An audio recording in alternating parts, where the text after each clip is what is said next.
मेरे प्यारे देशवासियों, आप सबको नमस्कार। बीते दिनों जम्मू कश्मीर के उरी सेक्टर में एक आतंकी हमले में हमारे देश के 18 वीर सपूतों को हमने खो दिया। मैं इन सभी बहादुर सैनिकों को नमन करता हूं और उन्हें श्रद्धांजलि देता हूं। इस कायराना घटना पूरे देश को झकझोरने के लिए काफी थी। देश में शोक भी है, आक्रोश भी है, और ये क्षति सिर्फ उन परिवारों की नहीं है जिन्होंने अपना बेटा खोया, भाई खोया, पति खोया। ये क्षति पूरे राष्ट्र की है। और इसलिए मैं देशवासियों को आज इतना ही कहूंगा, और जो मैंने उसी दिन कहा था मैं आज उसको फिर से दोहराना चाहता हूं कि दोषी सजा पाकर के ही रहेंगे। मेरे प्यारे देशवासियों, हमें हमारी सेना पे भरोसा है। वे अपने पराक्रम से ऐसी हर साजिश को नाकाम करेंगे और देश के 125 करोड़ देशवासी सुख चैन की जिंदगी जी सके, इसके लिए वो पराक्रम की पराकाष्ठा करने वाले लोग हैं। हमारी सेना पर हमें नाज है। हम नागरिकों के लिए, राजनेताओं के लिए बोलने के कई अवसर होते हैं। हम बोलते भी हैं, लेकिन सेना बोलती नहीं है। सेना पराक्रम करती है।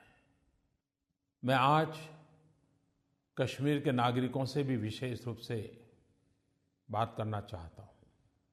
कश्मीर के नागरिक देश विरोधी ताकतों को भली भांति समझने लगे हैं, और जैसे जैसे सच्चाई समझने लगे हैं, वे ऐसे तत्वों से अपने आप को अलग करके शांति के मार्ग पर चल पड़े हैं।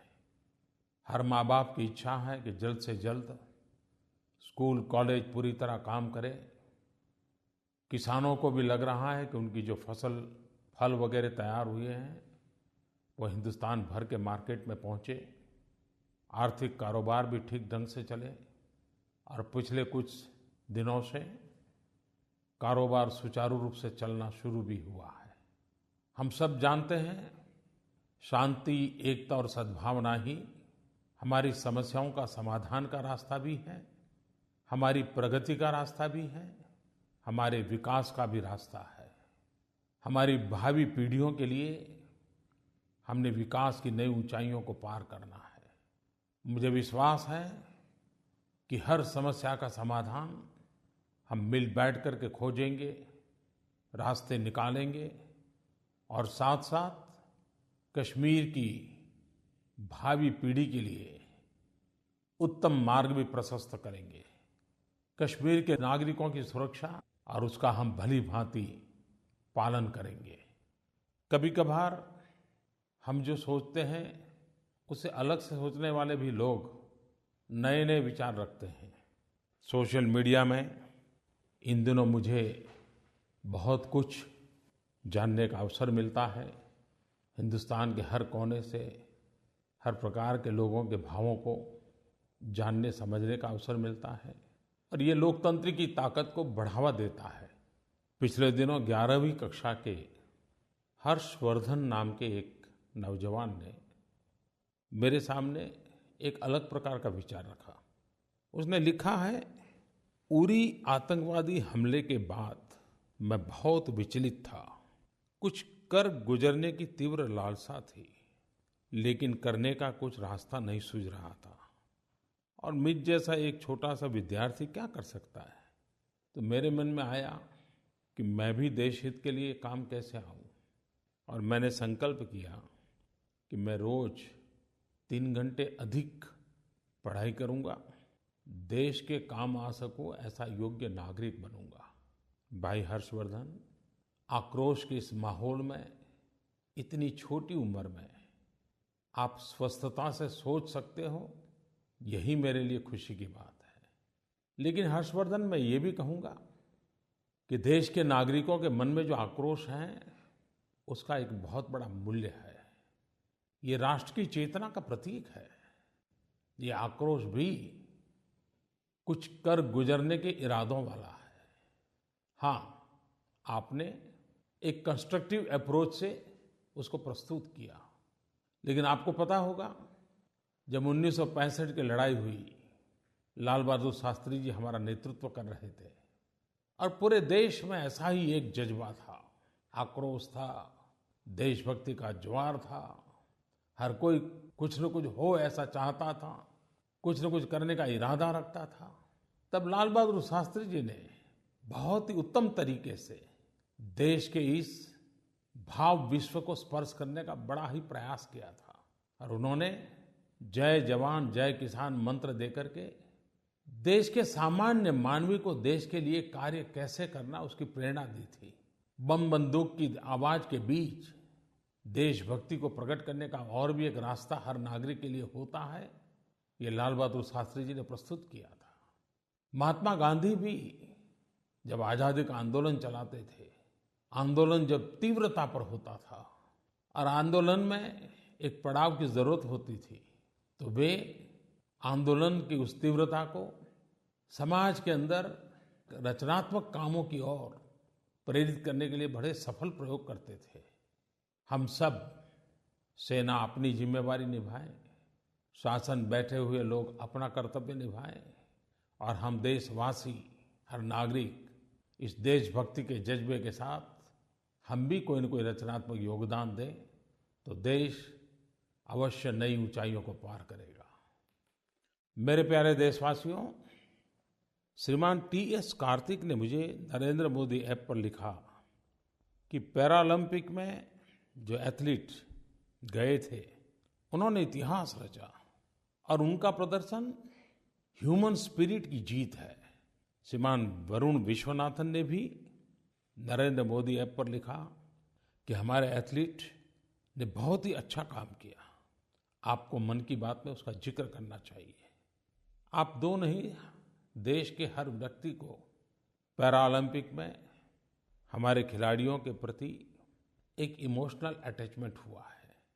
शायद खेल से भी बढ़कर इस पैरालंपिक ने और हमारे खिलाड़ियों के प्रदर्शन ने मानवता के दृष्टिकोण को, दिव्यांग के प्रति देखने के दृष्टिकोण को पूरी तरह बदल दिया है। और मैं हमारी एक विजेता बहन दीपा मलिक की उस बात को कभी नहीं भूल पाऊंगा।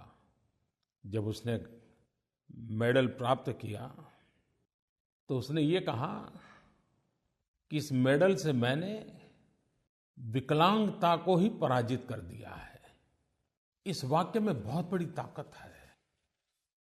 इस बार पैरालंपिक में हमारे देश से 3 महिलाओं समेत 19 एथलीटों ने हिस्सा लिया। बाकी खेलों की तुलना में जब दिव्यांग खेलते हैं तो शारीरिक क्षमता, खेल का कौशल्य, इस सबसे भी बड़ी बात होती है इच्छा शक्ति, संकल्प शक्ति। आपको ये जानकर के सुखद आश्चर्य होगा कि हमारे खिलाड़ियों ने अब तक का सर्वश्रेष्ठ प्रदर्शन करते हुए 4 पदक हासिल किए हैं।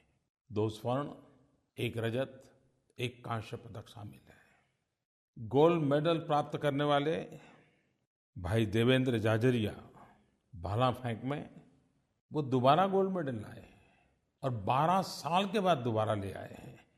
12 साल में उम्र बढ़ जाती है, एक बार गोल्ड मेडल बनने के बाद कुछ जज्बा भी कम हो जाता है। लेकिन देवेंद्र ने दिखा दिया कि शरीर की अवस्था, उम्र का बढ़ना उनके संकल्प को कभी भी ढीला नहीं कर पाया और 12 साल के बाद दोबारा गोल्ड मेडल ले आए। और वो जन्म से दिव्यांग नहीं थे, बिजली का करंट लगने के कारण उनको अपना एक हाथ गंवाना पड़ा था। आप सोचिए, जो इंसान 23 साल की उम्र में पहला गोल्ड मेडल प्राप्त करे और 35 साल की उम्र में दूसरा गोल्ड मेडल प्राप्त करे, उन्होंने जीवन में कितनी बड़ी साधना की होगी।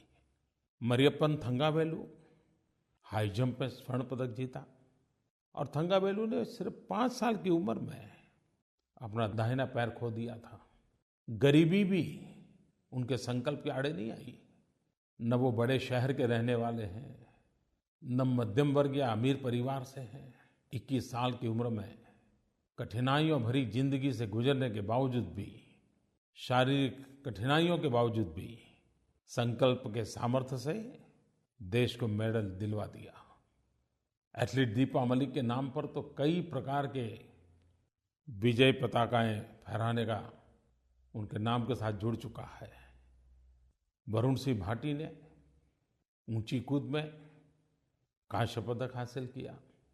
पैरा ओलंपिक के मेडल, उसका महात्म्य तो है ही है। हमारे देश में, हमारे समाज में, हमारे अड़ोस पड़ोस में हमारे जो दिव्यांग भाई बहन हैं, उनके तरफ देखने के लिए इस मेडलों ने बहुत बड़ा काम किया है। हमारी संवेदनाओं को तो जगाया है, लेकिन इन दिव्यांग जनों के प्रति देखने के दृष्टिकोण को भी बदला है। बहुत कम लोगों को मालूम होगा कि इस बार के पैरा ओलंपिक में ये दिव्यांग जनों ने कैसा पराक्रम किया है। कुछ ही दिनों पहले उसी स्थान पर ओलंपिक स्पर्धा हुई। कोई सोच सकता है कि जनरल ओलंपिक के रिकॉर्ड को दिव्यांग लोगों ने भी ब्रेक कर दिया, तोड़ दिया। इस बार हुआ है। 1500 मीटर की जो दौड़ होती है, उसमें जो ओलंपिक स्पर्धा थी, उसमें गोल्ड मेडल प्राप्त करने वाले ने जो रिकॉर्ड बनाया था, उससे दिव्यांग की स्पर्धा में अल्जीरिया के अब्देल लतीफ बाका ने 1.7 सेकंड कम समय में 1500 मीटर दौड़ में एक नया रिकॉर्ड बना दिया। इतना ही नहीं, मुझे ताज्जुब तो तब हुआ कि दिव्यांग जनों में जिसका चौथा नंबर आया, धावक के नाते कोई मेडल नहीं मिला, वो जनरल धावकों में गोल्ड मेडल पाने वाले से भी कम समय में दौड़ा था। मैं फिर एक बार हमारे इन सभी खिलाड़ियों को बहुत बहुत बधाई देता हूं और आने वाले दिनों में भारत पैरा ओलंपिक के लिए भी, उसके विकास के लिए भी एक सुचारू योजना बनाने की दिशा में आगे बढ़ रहा है। मेरे प्यारे देशवासियों, पिछले सप्ताह मुझे गुजरात के नवसारी में कई अद्भुत अनुभव हुए। बड़ा इमोशनल पल था मेरे लिए। दिव्यांग जनों के लिए एक मेगा कैंप भारत सरकार का लगाया गया था और कई सारे वर्ल्ड रिकॉर्ड हो गए उस दिन। और वहाँ मुझे एक छोटी सी बिटिया, जो दुनिया देख नहीं सकती है, गौरी शार्दुल, और वो भी डांग जिले के दूर सुदूर जंगलों से आई हुई और बहुत छोटी बच्ची थी। उसने मुझे काव्यमय पठन के द्वारा पूरी रामायण, उसको मुखपाठ है, उसने मुझे कुछ अंश सुनाए भी और वो मैंने वहाँ लोगों के सामने भी प्रस्तुत किया तो लोग हैरान थे। उस दिन मुझे एक किताब का लोकार्पण करने का अवसर मिला। उन्होंने कुछ दिव्यांगजनों के जीवन की साफल्य गाथाओं को संग्रहित किया था। बड़ी प्रेरक घटनाएं थी। भारत सरकार ने नवसारी की धरती पर विश्व रिकॉर्ड किया, जो महत्वपूर्ण मैं मानता हूँ। 8 घंटे के भीतर भीतर 600 दिव्यांगजन जो सुन नहीं पाते थे, उनको सुनने के लिए मशीनें फीड करने का सफल प्रयोग किया। Guinness book of world record में उसको स्थान मिला। एक ही दिन में दिव्यांगों के द्वारा 3-3 वर्ल्ड रिकॉर्ड होना हम देशवासियों के लिए गौरव की बात है। मेरे प्यारे देशवासियों, 2 साल पहले 2 अक्टूबर को पूज्य बापू के जन्म जयंती पर स्वच्छ भारत मिशन को हमने प्रारंभ किया था और उस दिन भी मैंने कहा था कि स्वच्छता यह स्वभाव बनना चाहिए, हर नागरिक का कर्तव्य बनना चाहिए, गंदगी के प्रति नफरत का माहौल बनना चाहिए। अब 2 अक्टूबर को जब 2 वर्ष हो रहे हैं, तब मैं विश्वास के साथ कह सकता हूं कि देश के 125 करोड़ देशवासियों के दिल में स्वच्छता के प्रति जागरूकता बढ़ी है। और मैंने कहा था, एक कदम स्वच्छता की ओर। और आज हम सब कह सकते हैं कि हर किसी ने एक कदम आगे बढ़ने का प्रयास किया ही है, मतलब कि देश 125 करोड़ कदम स्वच्छता की ओर आगे बढ़ा है। ये भी पक्का हो चुका है, दिशा सही है। फल कितने अच्छे होते हैं, थोड़े से प्रयास से क्या होता है, वो भी नजर आया है। और इसलिए हर कोई, चाहे सामान्य नागरिक हो, चाहे शासक हो, चाहे सरकार के कार्यालय हो या सड़क हो, बस अड्डे हो या रेल हो, स्कूल या कॉलेज हो, धार्मिक स्थान हो, अस्पताल हो, बच्चों से लेकर बूढ़ों तक, गांव, गरीब, किसान, महिलाएं, सब कोई स्वच्छता के अंदर कुछ न कुछ योगदान दे रहे हैं। मीडिया के मित्रों ने भी एक सकारात्मक भूमिका निभाई है। मैं भी चाहूंगा कि हमें अभी भी और बहुत आगे बढ़ना है, लेकिन शुरुआत अच्छी हुई है, प्रयास भरपूर हुए हैं और हम कामयाब होंगे, ये विश्वास भी पैदा हुआ है। ये भी तो जरूरी होता है। और तभी तो ग्रामीण भारत की बात करें तो अब तक 2 करोड़ 48 लाख यानी करीब करीब 2.5 करोड़ शौचालय का निर्माण हुआ है और आने वाले 1 साल में 1.5 करोड़ और शौचालय बनाने का इरादा है। आरोग्य के लिए, नागरिकों के सम्मान के लिए, खास करके माताओं बहनों के सम्मान के लिए खुले में शौच जाने की आदत बंद होनी ही चाहिए। और इसलिए ओपन डेफिकेशन फ्री ODF, खुले में शौच जाने की आदतों से मुक्ति, उसका एक अभियान चल पड़ा है। राज्यों राज्यों के बीच, जिले जिले के बीच, गांव गांव के बीच एक स्वस्थ स्पर्धा चल पड़ी है। आंध्र प्रदेश, गुजरात और केरल खुले में शौच जाने की आदत से मुक्ति की दिशा में बहुत ही निकट भविष्य में पूर्ण सफलता प्राप्त करेंगे। मैं भी गुजरात गया था तो मुझे अफसरों ने बताया कि पोरबंदर, जो कि महात्मा गांधी का जन्म स्थान है, इस 2 अक्टूबर को पोरबंदर पूरी तरह ODF का लक्ष्य सिद्ध कर लेगा। जिन्होंने इस काम को किया है उसको बधाई, जो करने का प्रयास कर रहे हैं उनको शुभकामनाएं। और देशवासियों से मेरा आग्रह है कि माँ बहनों के सम्मान के लिए, छोटे छोटे बच्चों के स्वास्थ्य के लिए इस समस्या से हमें देश को मुक्त करना है। आओ हम संकल्प लेकर के आगे बढ़ें। खास करके मैं नौजवान मित्र जो कि आजकल टेक्नोलॉजी का भरपूर उपयोग करते हैं, उनके लिए एक योजना प्रस्तुत करना चाहता हूँ। स्वच्छता मिशन का आपके शहर में क्या हाल है, ये जानने का हक हर किसी को है। और इसके लिए भारत सरकार ने एक टेलीफोन नंबर दिया है, 1969। हम जानते हैं 1869 में महात्मा गांधी का जन्म हुआ था। 1969 में हमने महात्मा गांधी की शताब्दी मनाई थी और 2019 में महात्मा गांधी की 150वीं जयंती मनाने वाले हैं। ये 1969 नंबर, उस पर आप फोन करके न सिर्फ अपने शहर में शौचालयों के निर्माण की स्थिति जान पाएंगे, बल्कि शौचालय बनवाने के लिए आवेदन भी कर पाएंगे। आप जरूर उसका लाभ उठाएं। इतना ही नहीं, सफाई से जुड़ी शिकायतों और उन शिकायतों के समाधान की स्थिति जानने के लिए एक स्वच्छता ऐप की शुरुआत की है। आप इसका भरपूर फायदा उठाएं, खास करके यंग जनरेशन फायदा उठाए। भारत सरकार ने कॉरपोरेट वर्ल्ड को भी अपील की है कि वे आगे आएं, स्वच्छता के लिए काम करना जो चाहते हैं ऐसे यंग प्रोफेशनल्स को स्पॉन्सर करें। झीलों के अंदर स्वच्छ भारत फेलोज के रूप में उनको भेजा जा सकता है। ये स्वच्छता अभियान सिर्फ संस्कारों तक सीमित रहने से भी बात बनती नहीं है। स्वच्छता स्वभाव बन जाए, इतने से ही काफी नहीं है। आज के युग में स्वच्छता के साथ स्वास्थ्य जैसे जुड़ता है, वैसे स्वच्छता के साथ रेवेन्यू मॉडल भी अनिवार्य है। वेस्ट टू वेल्थ, ये भी उसका एक अंग होना जरूरी है। और इसलिए स्वच्छता मिशन के साथ साथ वेस्ट टू कंपोस्ट की तरफ हमें आगे बढ़ना है।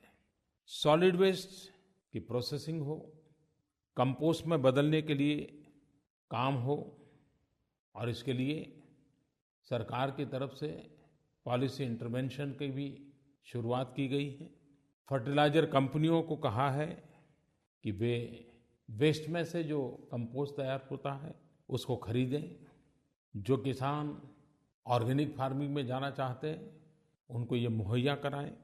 जो लोग अपने ज़मीन का स्वास्थ्य सुधारना चाहते हैं, धरती की तबीयत की फिक्र करते हैं, जो केमिकल फर्टिलाइजर के कारण काफ़ी नुकसान हो चुका है, उनको अगर कुछ मात्रा में इस प्रकार के खातर की ज़रूरत है तो वो मुहैया कराएं। और श्रीमान अमिताभ बच्चन जी ब्रांड एम्बेसडर के रूप में इस काम में काफ़ी योगदान दे रहे हैं। मैं नौजवानों को वेस्ट टू वेल्थ इस मूवमेंट में नए नए स्टार्टअप के लिए भी निमंत्रित करता हूँ।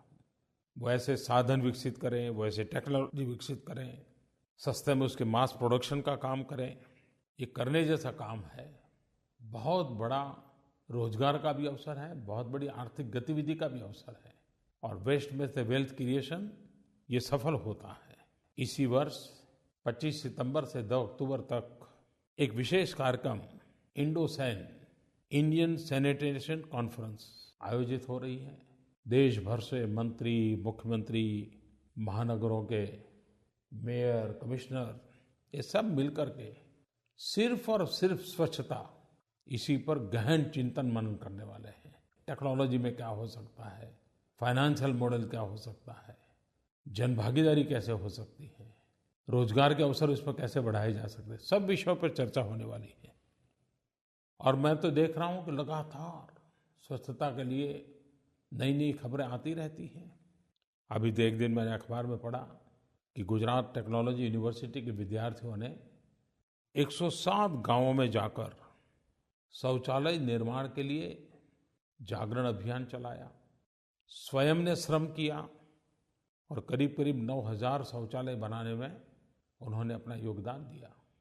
पिछले दिनों आपने देखा होगा विंग कमांडर परमवीर सिंह की अगुवाई में एक टीम ने तो गंगा में देवप्रयाग से लेकर के गंगा सागर तक 2,800 किलोमीटर की यात्रा तैर करके की और स्वच्छता का संदेश दिया। भारत सरकार ने भी अपने अपने विभागों ने एक साल भर का कैलेंडर बनाया है। हर डिपार्टमेंट 15 दिन विशेष रूप से स्वच्छता पर फोकस करता है। आने वाले अक्टूबर महीने में 1 से 15 अक्टूबर तक drinking water and sanitation department, panchayat Raj department, rural development department ये तीनों मिल करके अपने अपने क्षेत्र में स्वच्छता का रोड मैप बना करके काम करने वाले हैं।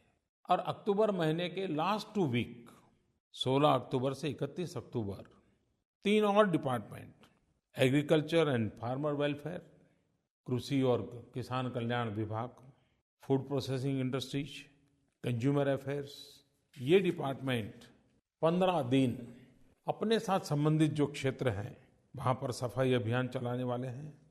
मेरा नागरिकों से भी अनुरोध है कि ये विभागों के द्वारा जो काम चलते हैं उसमें आपका कहीं संबंध आता है तो आप भी जुड़ जाइए। आपने देखा होगा इन दिनों स्वच्छता का सर्वे अभियान भी चलता है। पहले एक बार 73 शहरों के सर्वे करके स्वच्छता की क्या स्थिति है उसको देश की जनता के सामने प्रस्तुत किया था। अब 1 लाख से ऊपर जनसंख्या वाले जो 500 के करीब शहर है उनकी बारी है और इसके कारण हर शहर के अंदर एक विश्वास पैदा होता है कि चलो भाई हम पीछे रह गए, अब अगली बार हम कुछ अच्छा करेंगे। एक स्वच्छता की स्पर्धा का माहौल बना है। मैं आशा करता हूं कि हम सभी नागरिक इस अभियान में जितना योगदान दे सकते हैं देना चाहिए। आने वाली 2 अक्टूबर महात्मा गांधी और लाल बहादुर शास्त्री जी की जन्म जयंती है। स्वच्छ भारत मिशन को 2 वर्ष हो रहे हैं। मैं गांधी जयंती से दिवाली तक खादी का कुछ न कुछ खरीदने के लिए तो आग्रह करता ही रहता हूँ। इस बार भी मेरा आग्रह है कि हर परिवार में कोई न कोई खादी की चीज होनी चाहिए ताकि गरीब के घर में दिवाली का दिया जल सके। इस 2 अक्टूबर को जबकि रविवार है, एक नागरिक के नाते हम स्वयं स्वच्छता में कहीं न कहीं जुड़ सकते हैं क्या? 2 घंटे, 4 घंटे फिजिकली आप सफाई के काम में अपने आप को जोड़िए। और मैं आपसे कहता हूँ कि आप जो सफाई अभियान में जुड़े, उसकी एक फ़ोटो मुझे नरेंद्र मोदी ऐप पर आप शेयर कीजिए। वीडियो हो तो वीडियो शेयर कीजिए। देखिए, पूरे देश में हम लोगों के प्रयास से फिर एक बार इस आंदोलन को नई ताकत मिल जाएगी, नई गति मिल जाएगी। महात्मा गांधी और लाल बहादुर शास्त्री को पुण्य स्मरण करते हुए हम देश के लिए कुछ न कुछ करने का संकल्प करें। मेरे प्यारे देशवासियों, जीवन में देने का अपने आप में एक आनंद होता है।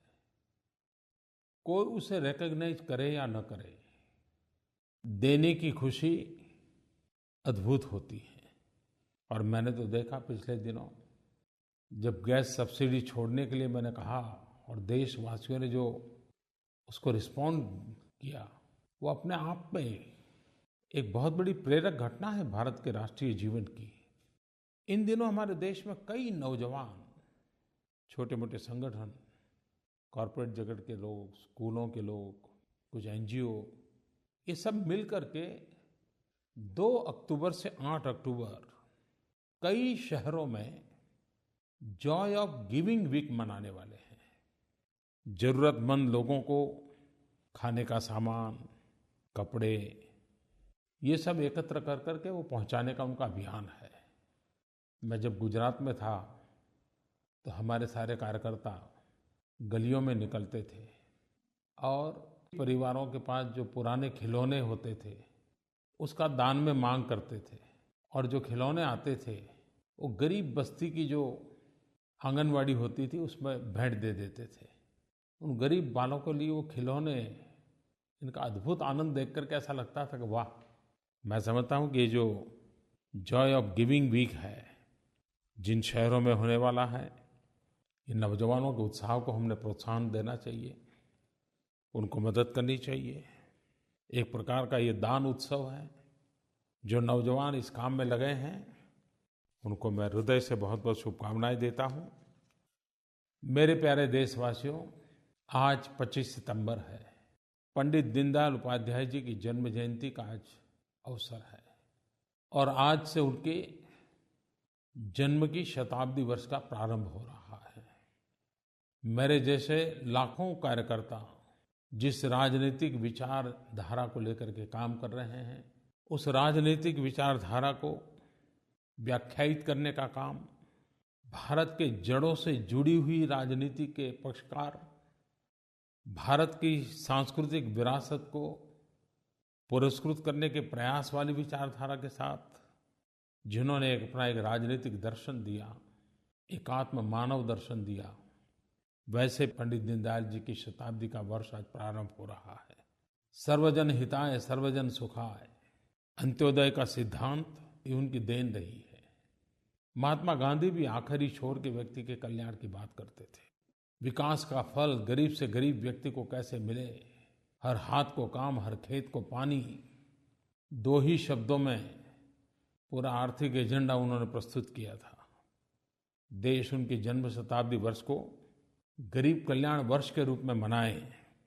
समाज का, सरकारों का, हर किसी का ध्यान विकास के लाभ गरीब को कैसे मिले उस पर केंद्रित हो, और तभी जाकर के देश को हम गरीबी से मुक्ति दिला सकते हैं। मैं पिछले दिनों जहाँ प्रधानमंत्री का निवास स्थान है, जो अब तक अंग्रेजों के ज़माने से रेस कोर्स रोड के रूप में जाना जाता था, पंडित दीनदयाल उपाध्याय जन्म शताब्दी वर्ष निमित्त प्रधानमंत्री के निवास स्थान वाले उस मार्ग का नाम लोक कल्याण मार्ग कर दिया गया है। वो उसी शताब्दी वर्ष के गरीब कल्याण वर्ष का ही एक प्रतीकात्मक स्वरूप है। हम सब के प्रेरणा पुरुष, हमारी वैचारिक धरोहर के धनी श्रद्धेय पंडित दीनदयाल उपाध्याय जी को आदरपूर्वक नमन करता हूँ। मेरे प्यारे देशवासियों, विजयादशमी के दिन ही 2 साल पहले मन की बात की मैंने शुरुआत की थी। इस विजयादशमी के पर्व पर 2 वर्ष पूर्ण हो जाएंगे। मेरी ये प्रामाणिक कोशिश रही थी कि मन की बात ये सरकारी कामों के गुणगान करने का कार्यक्रम नहीं बनना चाहिए। ये मन की बात राजनीतिक छींटाकशी का कार्यक्रम नहीं बनना चाहिए। ये मन की बात आरोप प्रत्यारोप का कार्यक्रम नहीं बनना चाहिए।